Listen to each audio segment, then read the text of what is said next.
logística do voo. Obrigado. Obrigada, professor Carlos. Eu passo a palavra ao Caribé para que faça a sua apresentação.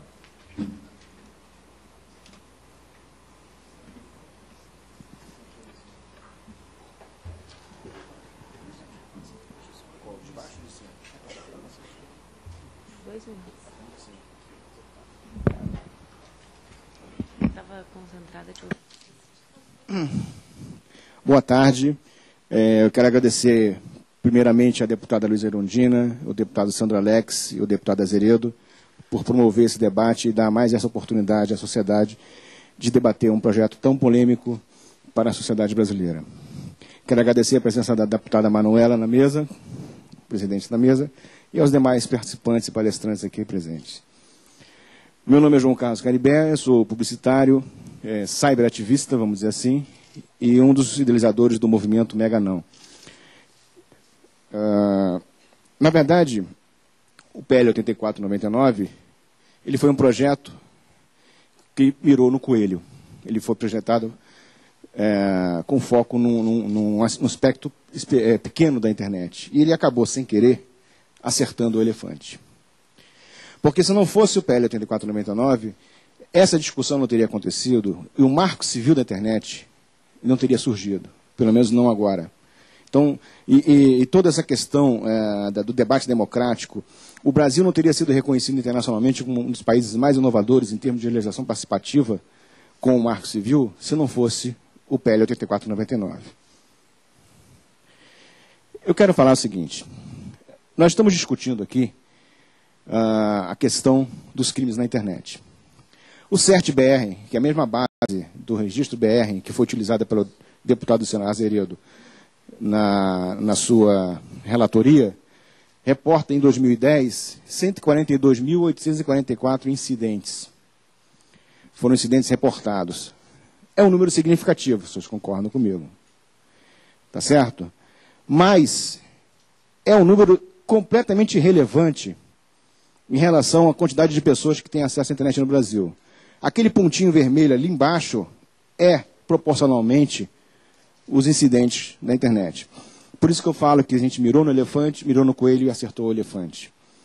Deixa eu dar um zoom para vocês entenderem. Está vendo? Os incidentes, eles representam 0,13% da sociedade. Ou seja, voltando um pouquinho atrás, se nós discutirmos o PL 8499, nós estamos discutindo aquela bolinha vermelha. E quando nós discutimos o marco civil e os dados pessoais, nós estamos discutindo essa bola amarela. Não há dúvida da relevância e da importância para a sociedade da discussão do marco civil e do projeto de dados pessoais. Existe um relatório publicado pela Microsoft, curioso da Microsoft, que chama-se Sex, Lies and Cybercrime Surveys. Esse estudo, ele reporta que esses números nunca podem ser, não são precisos. E define três motivações principais. Primeiro, os dados são concentrados, ou seja, os dados que são apresentados no estúdio nem sempre fazem parte de uma amostragem que represente os dados. Ou seja, por exemplo, uma parcela significativa da sociedade pode ser vítima dessa questão, mas uma parcela muito maior pode não ser. Né? Ele cita vários exemplos no estudo que demonstram essa prática. Dados autorreportados, por exemplo, são dados que, se não tiver uma auditoria ou não tiver um controle, que tipo de valor efetivo tem esses dados? Não é verdade? E também, como eu mostrei lá na bolinha vermelha e na bolinha amarela, os dados atendem muitas vezes a pequenos segmentos. Eu botei no meu blog, por exemplo, uma enquete perguntando se você ou algum parente de primeiro grau ou algum amigo próximo sofreu algum tipo de cybercrime. Ninguém respondeu que sofreu. Apenas uma pessoa respondeu que conhece alguém que foi vítima de cybercrimes. A grande maioria respondeu que não conhece ninguém. Então, se a gente fizer esse pequeno exercício pessoal, ou seja, dos seus laços de relacionamentos, quem foram pessoas que foram beneficiados pela rede, quem foram pessoas que foram vítimas de crimes, você pode ter uma conclusão de que os dados podem não estar precisos. E olha só que coisa curiosa. A própria Febraban, ela publicou, tem duas notícias citando a mesma fonte, com dois números diferentes para o prejuízo dos bancos no primeiro semestre de 2010. A matéria recentemente publicada no site da Febraban, onde mostra o aumento de 36% na incidência de crimes na internet, ou seja, de fraudes eletrônicas, cita o valor de 504 milhões de reais como prejuízo dos bancos no primeiro semestre de 2010. Uma matéria veiculada no G1, no início deste ano, fala de um número diferente, de 450 milhões. Afinal de contas, foram 504 ou 450? Tá certo? Isso pode dizer uma demonstração de que esses dados não são precisos. Tá certo? Podem ser, mas podem não ser. Quem reporta esses dados? Que critério é utilizado? Tá certo? Vamos ver mais adiante, então. O lucro dos bancos, dos 12 maiores bancos do Brasil de 2010, foi de 50 bilhões de reais. E o prejuízo, com base no número menor, foi de 900 milhões de reais. 900 milhões de reais é um dinheiro significativo. Quem dera se eu tivesse um décimo de 900 milhões de reais à minha disposição. Mas em relação ao lucro dos bancos, ele representa 2%. E é importante levar em consideração que esse gráfico aí do lucro dos bancos é só uma coisa relativa, porque os lucros já está contabilizando esse prejuízo em função dessas fraudes eletrônicas. Agora, se você analisar, isso aqui é uma matéria que foi aplicada na Veja com base em dados da Febraban. Se você analisar bem, você vai ver que 450 milhões, ou seja, metade do número reportado, foram relativos a cartão de crédito. Você não precisa fazer um crime eletrônico para fazer clonar um cartão de crédito. Você pode ter uma pessoa que anota os números do seu cartão de crédito, o nome, e faz as compras no seu nome. É um crime eletrônico de uso de cartão de crédito. A minha esposa, ela tem conta num banco, ela foi surpreendida de ter o mesmo cheque, aliás, o mesmo número de cheque, debitado 2 vezes. Só que a segunda vez foi um cheque de 1.000 e tantos reais, e na primeira vez o cheque original era de 100 e poucos reais.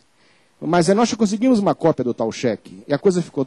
o cheque compensado de 1.000 e poucos reais era um cheque de pessoa jurídica, e a conta dela é pessoa física. Eu não sei como é que o banco aceitou. Então é importante a gente ter em consideração que as fraudes também existem dentro da casa, né? Agora tem um detalhe aqui importante que a gente precisa levar em consideração, é o seguinte. Esse último artigo da Febraban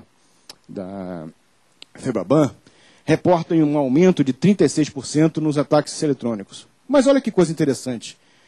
Aqueles gráficos ali, aquela barra azul que cresce a partir de 2007, é a barra de transações pela internet. Você veja que a partir de 2007, o número de transações pela internet passou a ser o carro-chefe dos bancos.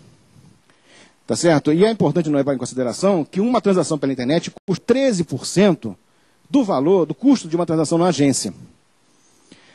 Então, mesmo que você tenha digamos, um custo de fraudes e outras coisas, a gente não existe a possibilidade de você ter não ter fraude alguma. Mas você tem algumas fraudes e você vai aprimorando o seu sistema de segurança e de controle para diminuir essas fraudes. Mesmo que tenha as fraudes mais exorbitantes, ainda assim o banco continua tendo lucros mais exorbitantes do que as fraudes. Tá certo? Então você veja que as demais formas de transação bancária se mantiveram estáveis ou tiveram uma curva ascendente muito pequena. Caixa eletrônico, as agências, os call centers ali e correspondentes bancários, que são aquelas agências no correio e coisa e tal, e mobile, que está instável, mas aí eu acho que é uma questão de adaptação da inovação tecnológica. Eu já usei o mobile, achei interessante, mas, sinceramente, não achei nada seguro. Porque o mobile, por exemplo, no meu banco, você digita a senha e a conta na mesma hora. Então, se você fazer um scan disso, é moleza. Porque uma das grandes formas de controle do banco é você digitar a sua conta e aparecer lá o seu nome, e aí você digita a sua senha. A maioria dos internet banking fazem isso. Isso já reduz significativamente a possibilidade de fraude. Como falaram aqui mais cedo, a questão de educação é importantíssima para reduzir significativamente a questão dos crimes na internet, porque a maioria dos crimes praticados são praticados por scans primários, onde as pessoas clicam em links. Teve até um especialista que teve a infelicidade de fazer um comentário no noticiário na televisão e citou que arquivos de uma determinada extensão eram vírus. Isso gerou uma revolta enorme da comunidade daquela linguagem de programação, e ele teve que se explicar, enfim. Mas Na verdade é o seguinte, você tem lá o endereço, você tá no seu banco, sua conta é no Banco Itaú, você tem lá um endereço que não tem nada a ver com o Itaú. Você não vai clicar naquilo porque aquilo é uma fraude. Tá certo? Então são questões bem básicas que você educa a pessoa nesse sentido de não cair nessas frias, né? Bom, uma vez falado da dimensão real dos cybercrimes, eu quis começar abrindo isso, colocando uma questão importante, que é colocar os crimes na internet na sua real dimensão. Eu queria falar um pouco de cidadania. Eu escrevi um artigo recentemente na revista Fórum, em que eu falo da inclusão digital e construção do cidadão. E para esse artigo, também foi publicado num livro, esse artigo, eu levantei alguns dados e descobri que o Brasil é o 5º país no mundo em número de usuários de internet. Nós não somos pouca coisa, não. Nós estamos atrás apenas da China, dos Estados Unidos, do Japão e da Índia. E olha, eu acho que nós já passamos do Japão. Tem só que conferir esses dados, mas acho que de repente nós já somos até o 4º. O Brasil é um país que tem a maior penetração da rede na América Latina. Ou seja, 48% da população brasileira tem acesso à internet. Isso é muito importante a gente ter em consideração, mas é importante também a gente lembrar que o Brasil é um país de muitas desigualdades. Então você tem um acesso grande no meio rural ou no meio urbano e um acesso pequeno no meio rural, e também regionalmente no país a gente tem uma diferença de acesso muito grande. Mas a coisa mais importante aqui que eu queria falar é a seguinte: a primeira vez que eu entrei nessa casa foi um momento de profunda reflexão e emoção, que eu olhei andando nesses corredores e falei assim, puxa, aqui é muito importante, porque essas pessoas que estão aqui, elas estão decidindo o futuro e o presente do nosso país. Isso exige uma grande responsabilidade. E o que nós estamos discutindo aqui, quando nós discutimos internet, nós estamos discutindo o futuro e não o presente. Certo? Porque todos nós aqui, somos de uma geração que começou sem a internet. Nós somos imigrantes digitais. E temos uma geração nova que está se descortinando aí, que é a geração conectada. Tá certo? Então é para essas pessoas que a gente tem que pensar quando está fazendo essas questões de legislação, regulamentação, de práticas e outras coisas mais. O que acontece é que essa geração, essa mudança profunda de paradigma que a internet está proporcionando, é uma mudança que está apenas iniciando. É um processo que está apenas iniciando. E também tem um outro material que eu escrevi também para uma outra revista chamada Espírito Livre, onde eu desenvolvo uma linha de raciocínio seguindo essa questão do paradigma da internet, porque a gente tem que ter em consideração o seguinte: a internet ela não é mais aquela questão, como o Carlos Afonso comentou, de que você tem que estar com um computador. Nós estamos na internet aqui sem ter nenhum computador na frente. A sociedade está cada vez mais conectada, enfim. Você tem celular conectado, você recebe e-mail, você está andando na rua, chegou um e-mail no seu celular, você vai olhar. Então você está o tempo todo. Então isso faz com que a tecnologia se torne invisível. E a partir do momento que a tecnologia se torna invisível, ela permeia, digamos assim, o nosso tecido social, e a gente consegue fazer uso, ou seja, a gente consegue fazer uso dessa rede de forma a mudar, digamos assim, você tem mudanças, começa a ter mudanças comportamentais profundas. O que acontece na rede é esse artigo da singularidade tecnológica, que é uma teoria desenvolvida, que vários filmes foram desenvolvidos em cima dessa teoria. 2 minutos, Caribé.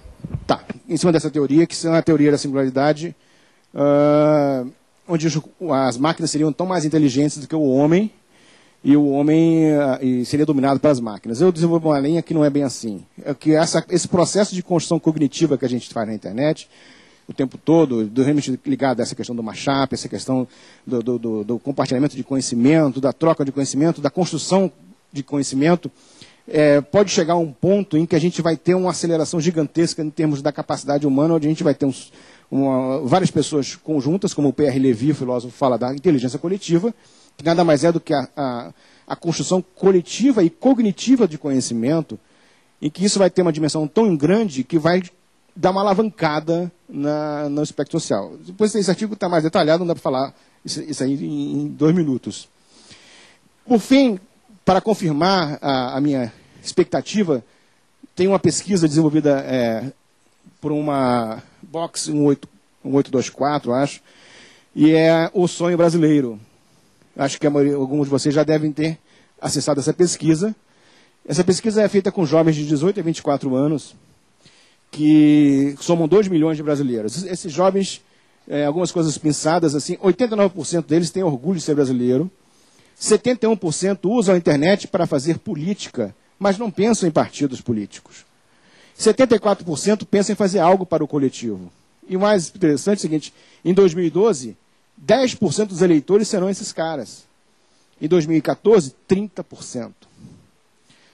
O movimento Meganão que nós criamos foi um movimento de resistência ao projeto de Zeredo, onde a gente concatena eventos, informações, estudos, explicando por que nós somos contra o projeto e o que no projeto é o ruim para a sociedade. Muito obrigado. Obrigada a ti, Caribé. Eu passo a palavra para o Luiz Carlos Massoco e convido meu colega deputado Paulo Pimenta, que é vice-presidente da Comissão de Participação, de Legislação Participativa. Eu ia falar de participação popular, estou imbuída com a participação popular, Pimenta, para presidir em função do meu deslocamento para outro debate sobre quase o mesmo tema hoje à noite com o Lessig e o Gilberto Gil. Então, peço desculpas, eu tenho que pegar